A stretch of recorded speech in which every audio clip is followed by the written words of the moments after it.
Hi hello ಎಲ್ರಿಗೂ ನಮಸ್ಕಾರ. Welcome back to my channel. ಈ ವಿಡಿಯೋದಲ್ಲಿ ಗೃಹಲಕ್ಷ್ಮಿ ಸ್ಕೀಮ್ಗೆ ಸಂಬಂಧಪಟ್ಟಿರೋ ಹಾಗೆ 2 ಅಪ್ಡೇಟ್ಸ್ ಗಳನ್ನ ಗವರ್ಮೆಂಟ್ ಕಡೆಯಿಂದ ಕೊಟ್ಟಿರೋದು. ಸೊ ಹಾಗಾದ್ರೆ ಆ ಅಪ್ಡೇಟ್ಸ್ ಏನು ಅಂತ ಹೇಳಿ ಇವತ್ತಿನ ಈ ವಿಡಿಯೋದಲ್ಲಿ ನಾವು ನೋಡ್ತಾ 2023ನೇ ಇಸ್ವಿಯಿಂದ ಜಾರಿಗೆ ಬಂದಂತಹ ಗೃಹಲಕ್ಷ್ಮಿ ಸ್ಕೀಮ್ ಏನಿದೆ ನಿಮ್ಗೆಲ್ಲ ಗೊತ್ತಿರಬಹುದು. 2,000 ರೂಪಾಯಿ ಮಂತ್ಲಿ ಏನು ಮನೆಯ ಯಜಮಾನಿಯ ಖಾತೆಗೆ ಜಮಾ ಆಗುವಂತಹದ್ದು ಮಹಿಳೆಯರನ್ನ ಆರ್ಥಿಕವಾಗಿ ಸಬಲರನ್ನಾಗಿ ಮಾಡಬೇಕು ಅನ್ನೋದು ಈ ಸ್ಕೀಮಿನ ಮುಖ್ಯ ಉದ್ದೇಶ ಆಗಿದೆ. ಸೊ ಹಾಗಾಗಿ ಈ ಸ್ಕೀಮ್ಗೆ ಸಂಬಂಧಪಟ್ಟಿರೋ ಹಾಗೆ ಆ 2 ಅಪ್ಡೇಟ್ಸ್ ಅಂತ ಹೇಳಿ ನೋಡೋದಾದ್ರೆ, ನಾವು ಮತ್ತೆ ಏನು ಗೃಹಲಕ್ಷ್ಮಿ ಸ್ಕೀಮ್ಗೆ ನೋಂದಾವಣಿಯನ್ನ ಮಾಡಿಸ್ಕೊಳ್ಬೇಕಾಗತ್ತೆ.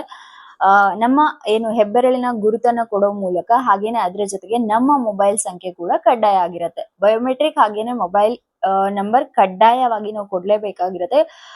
ಕೊಡುವ ಮೂಲಕ ನಾವು ಮರು ನೋಂದಾವಣಿಯನ್ನ ಮಾಡ್ಕೊಳ್ಬೇಕು ಅಂತ ಹೇಳಿ ಗವರ್ಮೆಂಟ್ ಕಡೆಯಿಂದ ಅನೌನ್ಸ್ ಮಾಡಿದ್ದಾರೆ. ಹಾಗಾದ್ರೆ ಏನಕ್ಕೆ ಮತ್ತೆ ಮರು ನೋಂದಣಿಯನ್ನ ಮಾಡ್ಕೊಳಕ್ ಹೇಳಿದ್ದಾರೆ, ಹಾಗೇನೆ ಏನಕ್ಕೆ ಬಯೋಮೆಟ್ರಿಕ್ ಅನ್ನ ಅವರು ಮೆನ್ಷನ್ ಮಾಡಿದ್ದಾರೆ ಅಂತ ಹೇಳಿ ನೋಡೋದಾದ್ರೆ, ಇವತ್ತಿಗೂ ಕೂಡ ಎಷ್ಟೋ ಮಹಿಳೆಯರು ಮರಣ ಹೊಂದಿದ ನಂತರನೂ ಸಹ ಅವರ ಖಾತೆಗೆ ಗೃಹಲಕ್ಷ್ಮಿ ಹಣ ಏನಿದೆ ಅದು ಸಂದಾಯ ಆಗ್ತಾ ಇದೆ. ಮರಣ ಹೊಂದಿದವರ ಖಾತೆಗೆ ಹೋಗುವಂತಹ ಅಮೌಂಟ್ ಅನ್ನ ತಡೆಗಟ್ಟಬೇಕು ಅನ್ನೋದು ಒಂದು ಉದ್ದೇಶ. ಅದರ ಜೊತೆಗೆ ಏನು ಟ್ಯಾಕ್ಸ್ ಪೇಯರು ಅಥವಾ GST ಅನ್ನ ಯಾರು ಪೇ ಮಾಡ್ತಾ ಇರ್ತಾರೆ, ಆ ಮಹಿಳೆ ಇರ್ಬೋದು ಅಥವಾ ಹಸ್ಬೆಂಡ್ ಇರ್ಬೋದು, ಪೇ ಮಾಡ್ತಾ ಇರ್ತಾರೆ ಅಂತವರನ್ನ ಈ ಸ್ಕೀಮ್ ಇಂದ ಕಂಪ್ಲೀಟ್ ಆಗಿ ರಿಮೂವ್ ಮಾಡೋ ಉದ್ದೇಶ ಸಹ ಈ 2 ಏನು ಗವರ್ಮೆಂಟ್ ಕಡೆಯಿಂದ ಬಯೋಮೆಟ್ರಿಕ್ ಆಗಿನೇ ಏನು ಮೊಬೈಲ್ ನೋಂದಣಿಯನ್ನ ಮಾಡ್ಕೊಳ್ಳಕ್ಕೆ ಹೇಳಿದ್ದಾರೆ ಅದರ ಮುಖ್ಯ ಉದ್ದೇಶ ಆಗಿದೆ. ಹಾಗಾದ್ರೆ ನಾವು ಈ ಗೃಹಲಕ್ಷ್ಮಿ ಸ್ಕೀಮ್ ಏನಿದೆ, ಈ ಗೃಹಲಕ್ಷ್ಮಿ ಸ್ಕೀಮ್ ಅನ್ನ ನಾವು ಎಲ್ಲಿ ರಿಜಿಸ್ಟರ್ ಮಾಡ್ಕೊಳ್ಬಹುದು ಅಂತ ಹೇಳಿ ನಾವು ನೋಡೋದಾದ್ರೆ, ಏನು ಬೆಂಗಳೂರು ಒಂದ್ ಕೇಂದ್ರ ಇರ್ಬೋದು, ಹಾಗೆ ಕರ್ನಾಟಕ ಒಂದ್ ಕೇಂದ್ರ ಇರ್ಬೋದು, ಹಾಗೇನೆ ನಾಡ ಕಚೇರಿಗಳಲ್ಲಿ ಸಹ ಈ ಗೃಹಲಕ್ಷ್ಮಿ ಸ್ಕೀಮ್ ಅನ್ನ